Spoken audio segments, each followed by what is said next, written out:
राज्यात निवडणुकांचा जोर वाढलेला असतानाच शिवसेना ठाकरे गटासाठी चिंतेची बातमी समोर आली आहे।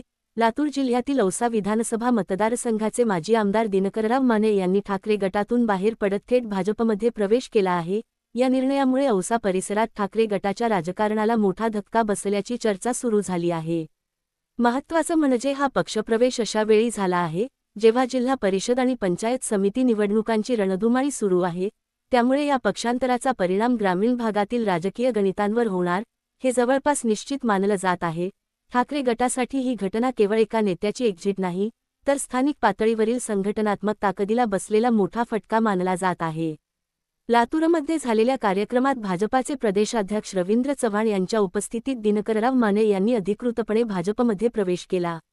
यावेळी त्यांच्यासोबत उपजिल्हा प्रमुख संतोष सूर्यवंशी, तालुका प्रमुख आबासाहेब पवार, तालुका संघटक श्रीराम कुलकर्णी, माजी तालुका प्रमुख संजय उजळबे, तालुका समन्वयक प्रदीप रणखांब आणि उपतालुका समन्वयक महादेव साळुंखे यांच्यासह अनेक पदाधिकारी आणि कार्यकर्त्यांनीही भाजपमध्ये प्रवेश केला।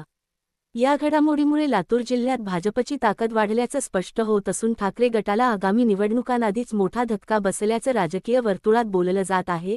आता औसा आणि लातूरमध्ये पुढील काही दिवसांत आणखी कोणते राजकीय बदल होतात याकडे सर्वांचं लक्ष लागलं आहे।